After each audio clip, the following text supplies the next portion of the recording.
They can come back into screen movie. Okay, hi. I'm Pastor Susan Strouse, and I'm here at Virtual Grace. And today, the Sunday, or the Monday, the day after Easter Sunday, I'm a pastor, so I'm a little adult, of course. It's also Earth Day, so happy Earth Day, everybody. I'm here today with the Reverend Barbara Peronteau.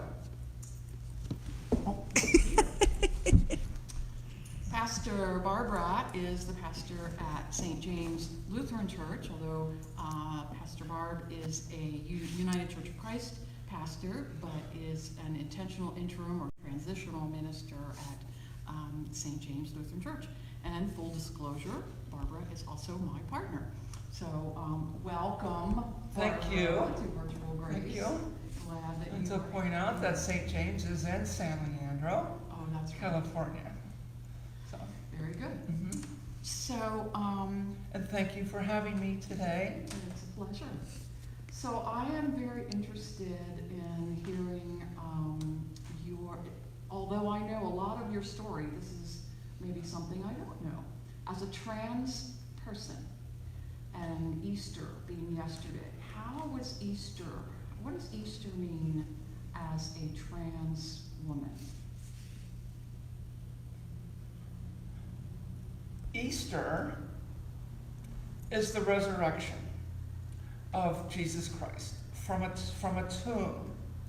And so Easter, this resurrection, is really central in my thought process and faith process, because this is about new life. This is about becoming. This is new hope, new events, new joys, new life that can be. And on that first Sunday, that first day of the week, when the women went to prepare Jesus' body for burial, which is the thing they had to do, but they ran out of time on Friday, so they came back on Sunday, and Jesus is not there. And one of the things is that the Jesus that I was told just is not there as I was growing up, and Jesus just is somewhere else. He's not entombed where we think he is, and so he's not entombed in my 5th grade learning. He's not entombed in my high school learning. Never did I hear about anything about Jesus' love for the LGBTQIA plus community. Never, not once, growing up. And I had to find this Jesus because the Jesus wasn't there. So the Easter is all about Jesus in my life now, God's love, all of what heaven can be poured out comes through that empty tomb and into my very being, into my body, my soul, my mind, my spirit, and every fiber of my being. Is this joy that I experience on a daily basis. So yes, the resurrection is huge in my faith journey, and also in my understanding of who God is and indeed is not. So yes, Easter is. I thought it might be an important story. Would you say that for a lot of your life, the experience was more like the tomb, being in a tomb or being in a place? That's a very good question. So yes, there was for a good part of me. So I knew I was trans when I was 5 years old. It was at a kindergarten party.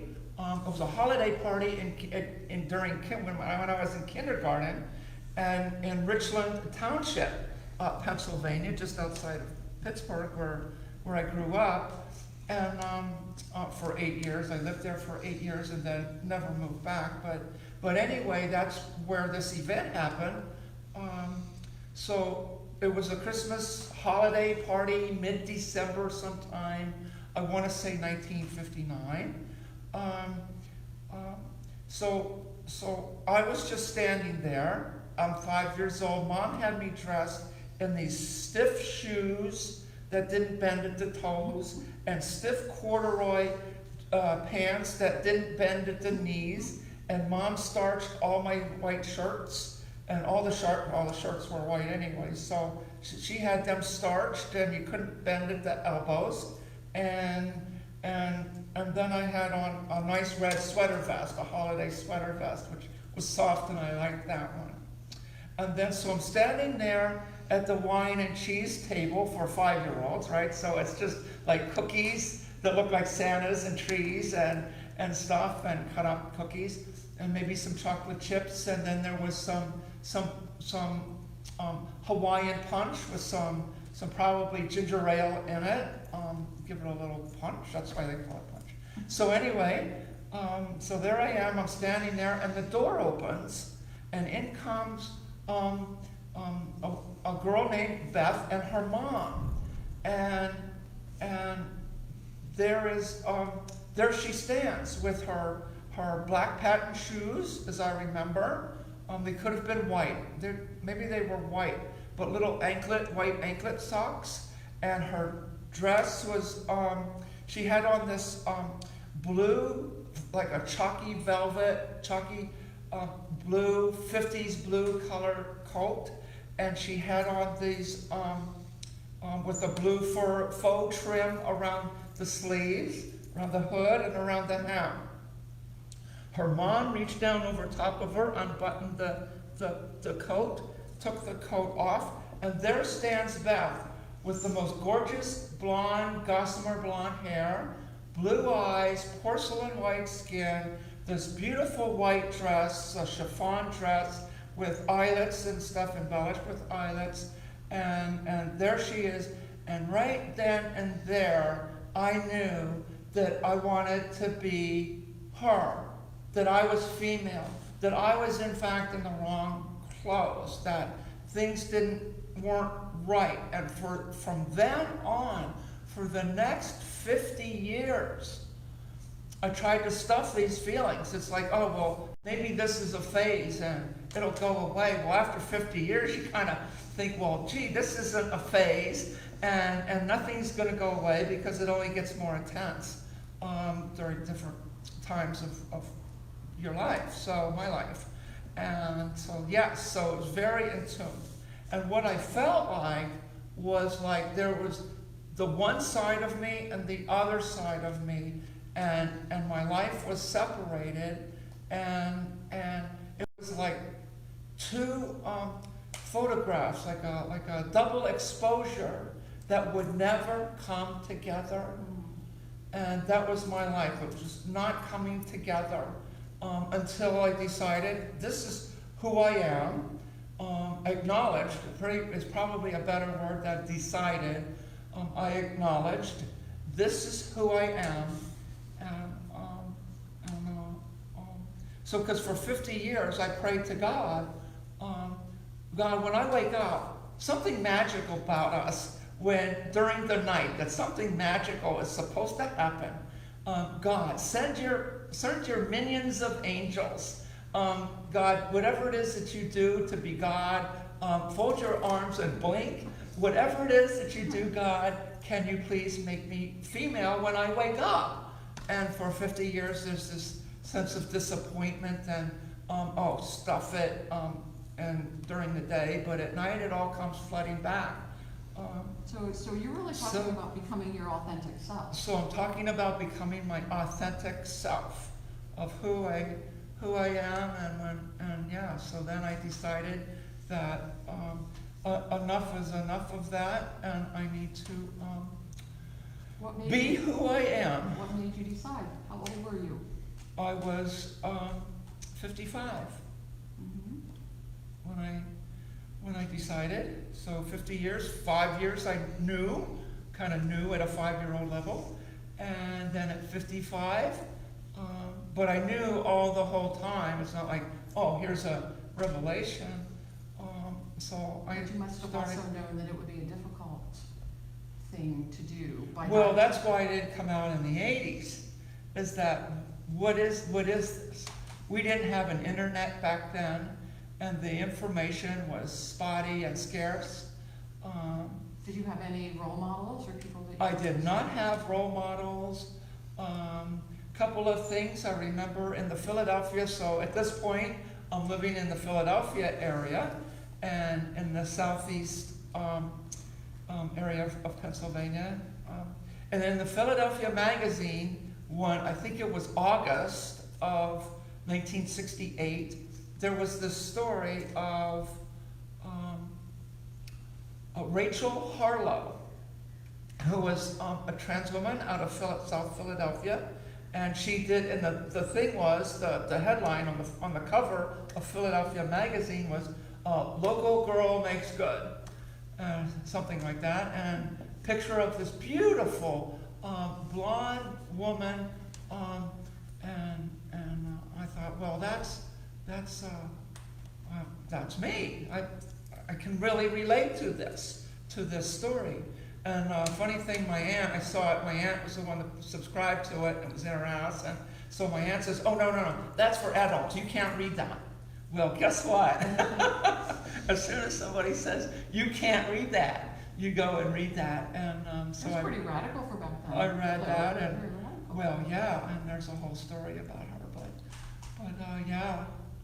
So it also So- would be very difficult and challenging to begin transitioning because by that time you were ordained. You were a pastor in United Church of Oh, Christ. it went up, oh, yeah, yeah. So that had to be I was actually serving a church. It was part-time, but yeah. So I was serving a church, as well as working full-time in the flooring business.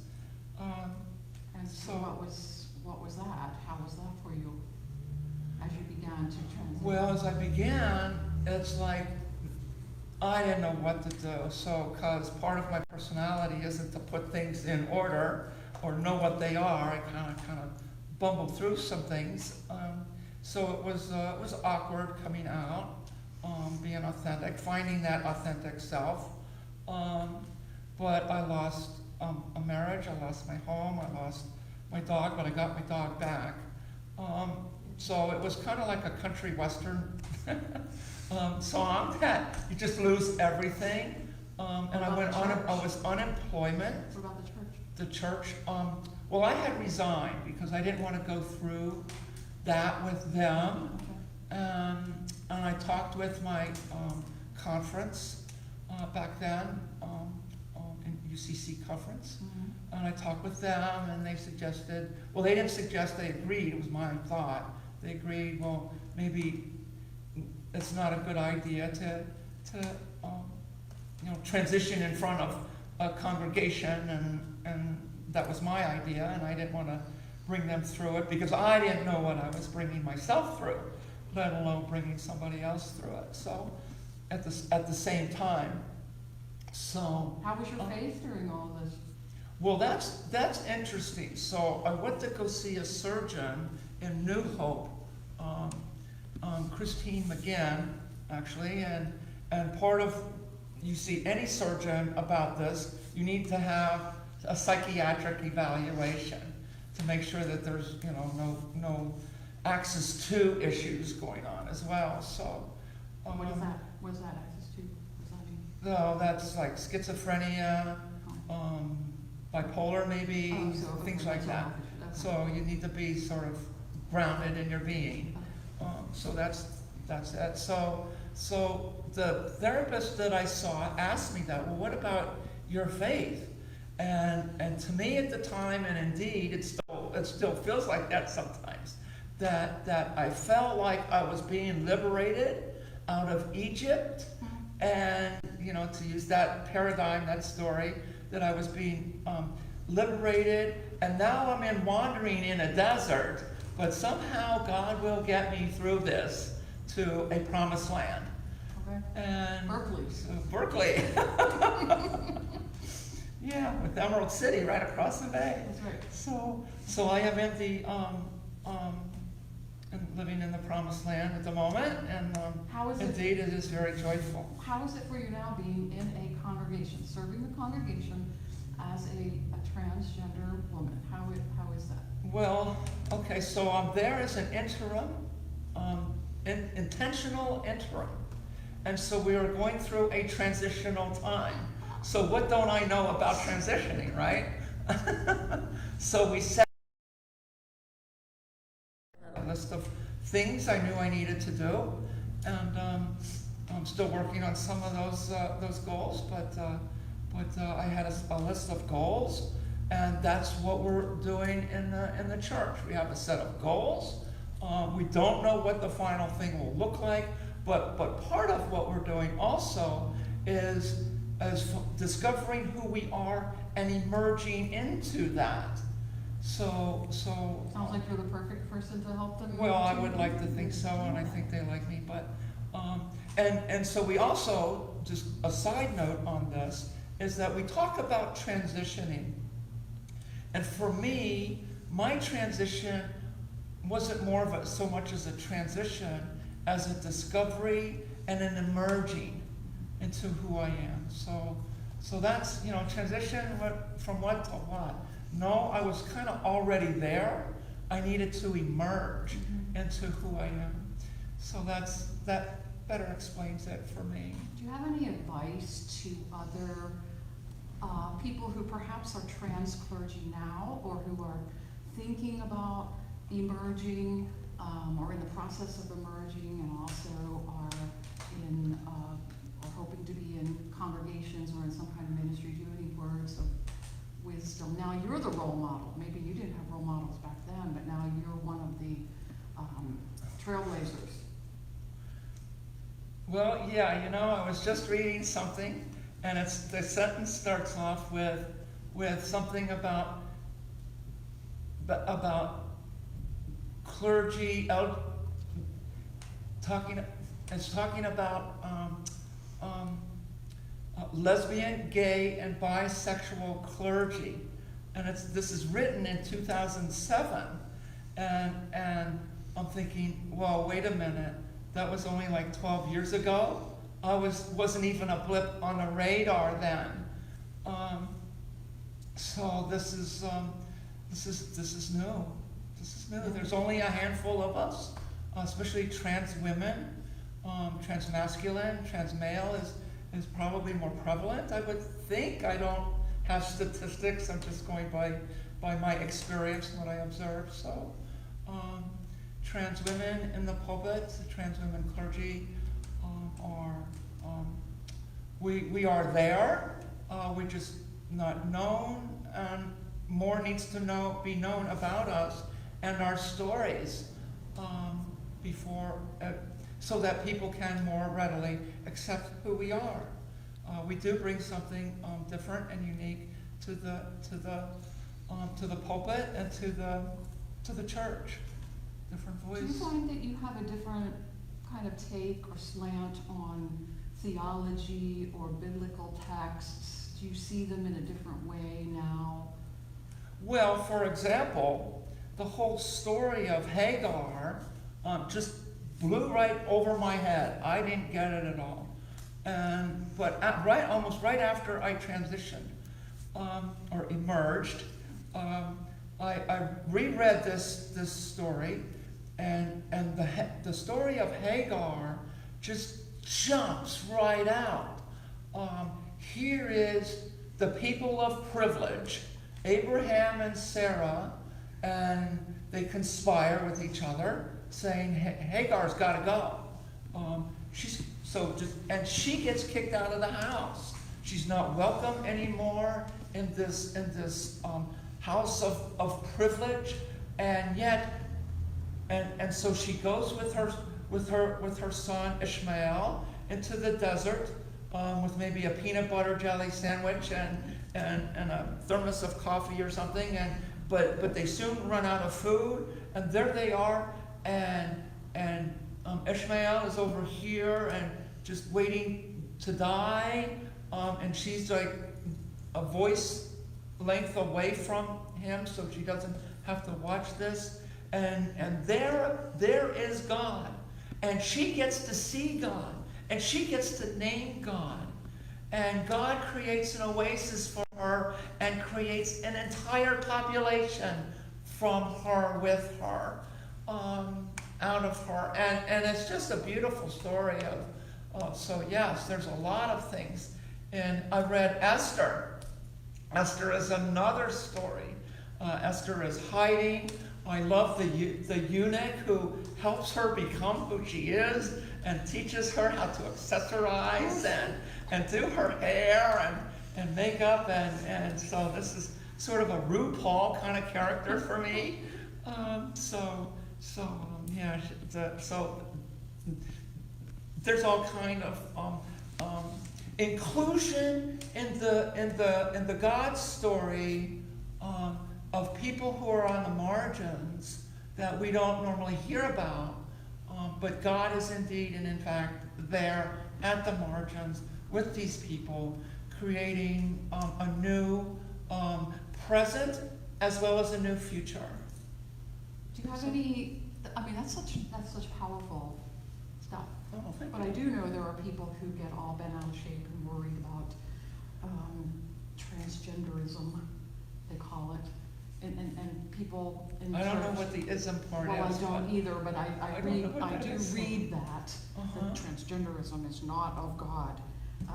Do you have any advice on how we respond to people like this? That this is not God's will.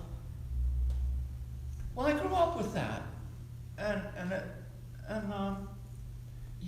it's destructive. It's destructive to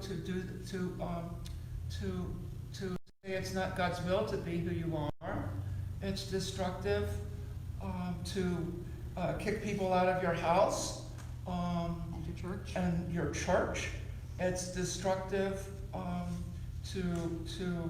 because then it doesn't build self-esteem. If you love your child, regardless of who that child is. Also, I think there's blood on the hands of that kind of theology, that people are committing suicide. 41% of us who are trans attempt suicide at some point.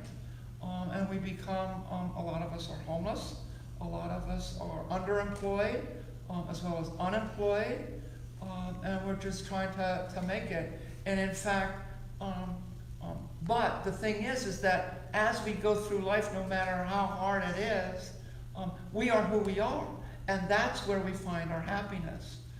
We can be no other than who we are, and not try to live somebody else's expectations of us to make somebody else happy, because then in the meantime we're miserable.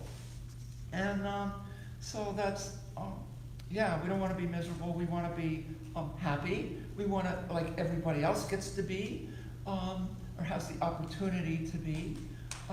We want to be our authentic self, experience life in its fullness and all its glory and wonder and beauty. And, I think that's a great Easter sermon. I don't know what you preached yesterday, but that works for me. That preaches. Any questions from the audience? Well, I just wondered if, do you have any advice for congregations who want to be more welcoming or to let trans folk know that they're a space that welcomes and honors them? What kinds of things could they do in their congregation to make that visible? So that's a lot of thoughts come to mind there. One of the things is that it's my experience, not only in the UCC, we have churches that are what we call open and affirming. So these are affirming and welcoming churches to the LGBTQIA+ community, and we welcome everyone in our ONA churches.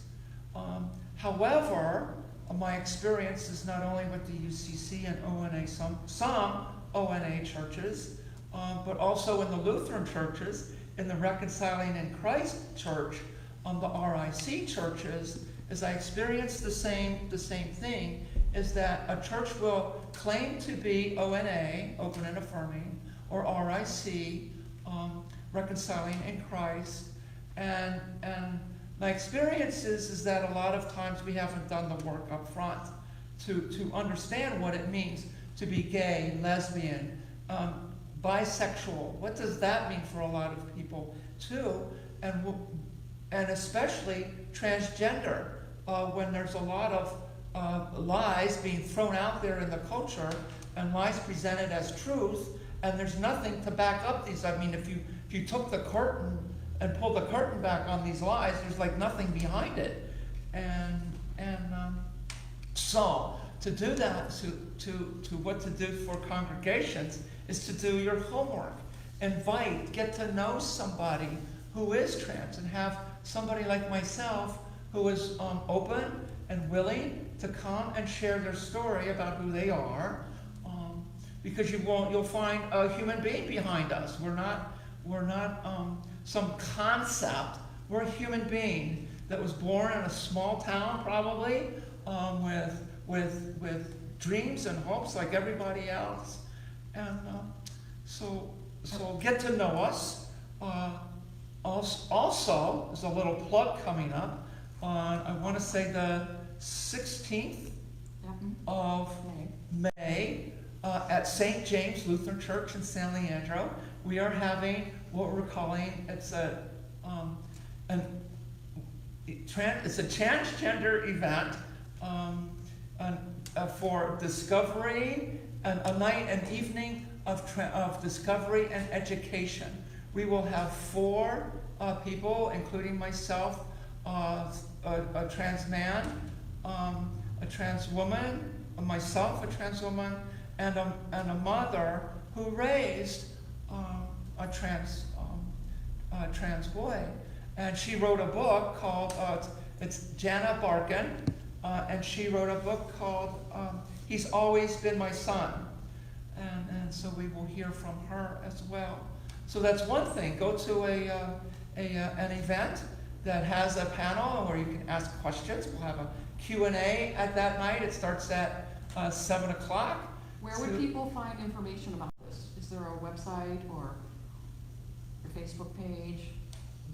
It should be on our Facebook page at St. James Lutheran Church. It's been posted in the ELCA. I don't know if I put it in there, but it's in UCC Facebook. It should be coming out on the Synod website. It should be coming out in the Northern California Nevada Conference website. Okay. We're going to put it on our website this week. Okay.